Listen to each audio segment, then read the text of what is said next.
Manuel Ugarte to Manchester United. Reports behind the scenes say that an agreement has been reached. Ugarte to United is basically done. Pending final details, then we're going to get a here we go from Fabrizio Romano. I mean, by the time this video is out, there could even be a here we go.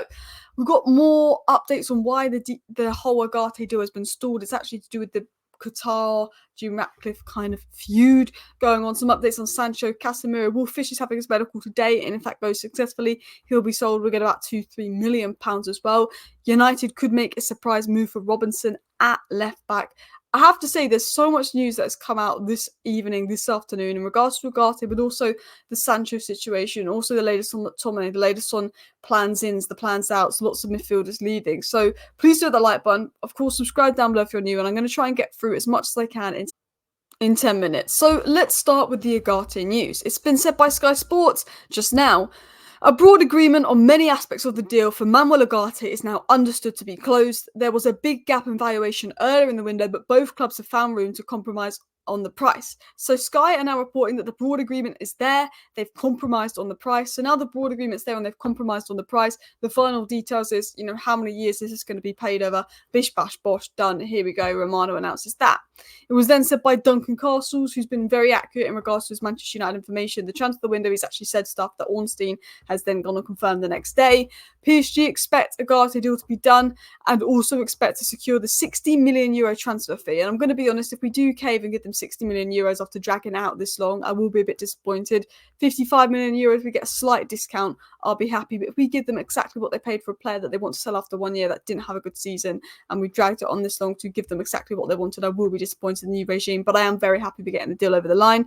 It said they will not be accepting a loan or an obligation to buy for the deal. They want to cash in as soon as possible. So there's a lot of mixed reports on if it's going to be a permanent deal and if it's going to be a loan deal. But interestingly, the deal has been taking so long because PSG want the money back they paid for Ugarte, which seems unreasonable because we gave them a 15 million discount on Di Maria those years ago. But Duncan Castle shed some context on why. One of the reasons Manuel Ugarte deal is being delayed is because it comes down to something of a battle of egos between Nasser Al-Khelaifi, the president of PSG, and Sir Jim Ratcliffe. People tried to say there was separation between Qatar's bid for Manchester United and the ownership of PSG. However, my guidance throughout that process was that it was a state-run attempt to purchase United. Qatar lost, Ratcliffe won, and that's what I'm being told. Khelaifi wants to remind Ratcliffe that he can't get his way with everything. So he's actually suggesting that Qatar are a bit salty about, Manchester United winning the takeover, and that is why it's been a little bit difficult for Jim Ratcliffe to get this deal over the line. They're making it difficult because essentially there's a little bit of a rivalry there between Jim Ratcliffe and Qatar, which wouldn't surprise me because PSG have been so unreasonable about this price tag. We've literally offered you 42 million, which means you make an 8 million loss on a player you told to go in May, that you told you were going to sell in May. You just want the money because it's United. If it was Man City, they would have accepted the 42 million bid weeks ago. We all know it. Manchester United's deal to sign Ugarte from PSG is thought to be imminent, and it will likely be a season-long loan with a move with an obligation to buy. So Luckhurst and Ty Marshall, and a couple of sources saying it's a season-long loan with an obligation to buy, and Duncan Castle's saying it's a permanent deal, they're not doing a loan. So very mixed reports coming in. It was then said by Ben Jacobs that PSG and United advanced talks for a loan with an obligation to buy, and that PSG have stuck to their €60 million valuation throughout. Both clubs very close to an agreement, but PSG are willing to let it run into the final week of the transfer window if needed, so they get the €60 million.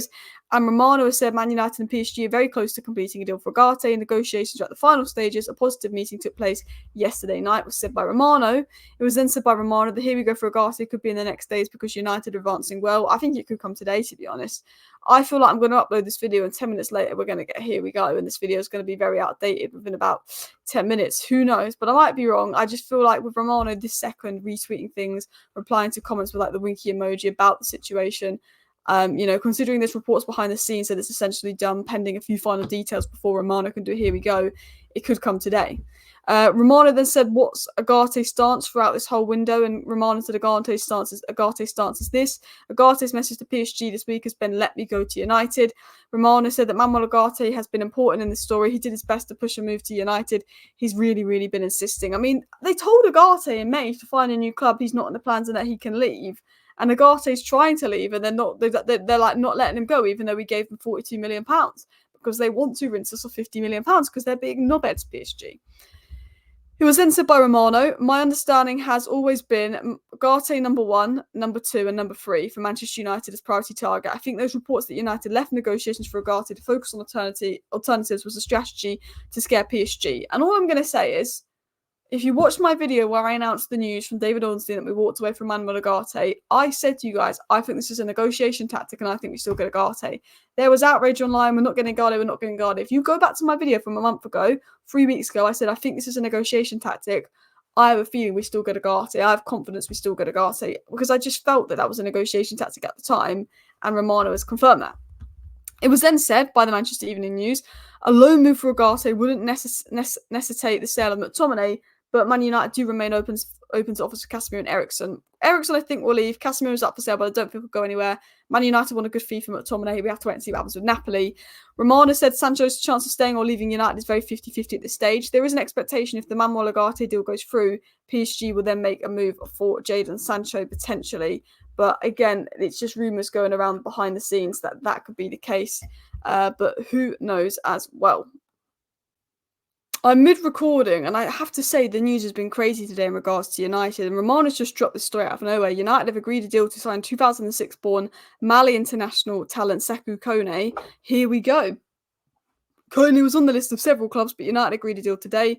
Considered a top talent, he's part of the long-term plans, similar to Obi Martin. So I'm going to do some research on this guy and do a video tonight talking about this guy, but we've actually just signed a guy. We got a here we go from Romano. Not the here we go we were expecting from Fabrizio Romano today. We were expecting Ugarte, but we've got a here we go for this other talent as well. So there's one here we go today as well. But let's get back into the news. Let's get back into the stories because I've got so much to cover and I can't get it all out. But Sancho, the PSG's one to watch. The player wants out. He said yes to PSG, but PSG aren't that bothered about the deal. So who knows what PSG are going to do. They may go for him, they may not. I think it depends on the price. PSG will probably only go for Sancho if they can get him at a good price. So they might win on this deal. They might get a load for Ugarte and only go for Sancho if they get him for a good price. Continuing into the next story, it was said on United and their midfield plan. From now to next summer, I think many midfielders will be gone from United. My personal prediction is McTominay and Casemiro this summer, next summer will leave. To be honest, Manchester United wanted to sell Casemiro this summer, but there's no official proposals. But if something happens, the Casemiro story remains open. McTominay could leave this summer, if not next season. Next summer, it could be this summer. I think Casemiro will stay this summer, but Romano is saying there's a strong possibility he leaves next summer. We also got news coming out from BBC via MUFC MPB that Manchester United could receive up to $2 million from Will Fisher's transfer to Cardiff City today. The defender is having his medical today right now as we speak. Hope that goes well. In regards to the left-back situation, it was said that Anthony Robinson is also on Manchester United's radar for the left-back position in case an opportunity presents itself. But Laurie Whitwell and many reliable sources said we're not going to go for a left-back. If we do go for a left-back, it'll probably be a loan deal if we do bring anyone in. Ten Hag wants to ride it to January, and then next summer we go big on a left-back. Maybe we look at Robinson in terms of next summer. We're looking at Locker, we're looking at Aït-Nouri, we're looking at Kirkez. I think next summer we will spend on a left-back because of Shaw's fitness issues. I do think it's a risk going into the season without a recognised left-back. I'm not going to deny that. A recognised fit left back because Mazraoui's injury prone and he could cover left back, but he's injury prone. Martin is injury prone, who could cover left back. Shaw and Malacia are injury prone. We do have a recognised left back, but I mean one that could stay fit. But it is what it is. I don't want Chilwell because that's just a Luke Shaw who's in the hospital more, who's worse than Luke Shaw. We also were told that we made a bid for Ederson, but Fabrizio Romano has given clarity saying that Manchester United have not made an official offer for Ederson. He's a player who is valued but not available at the market. I think we could make a move for Ederson next year, and maybe we're inquiring about potentially replacing Casemiro with him next year. But as I said, the focus has always been on Ugarte. Maybe if McTominay is sold, we go for another midfielder. But even if McTominay is sold, I don't think Ederson's up for sale. Atalanta have been very clear about that, and they're difficult to deal with, although they have a good relationship with United because we overpay for their players. And then the exit confirmed today was one that I was a bit sad about, but Maxi Odeleye from Manchester United has left on a permanent transfer. That's been announced. That has been confirmed. So I've tried to round up all this news in 10 minutes. I'm trying not to talk too fast, but I probably am. Thank you for watching. Guys, please do hit the like button. Of course, subscribe down below if you're new. I feel like there could be an Ugarte Here We Go soon. There's so much news to cover. I will see you soon, but we've got a Here We Go for a youngster. That's one thing ticked off. Thank you for watching. Bye.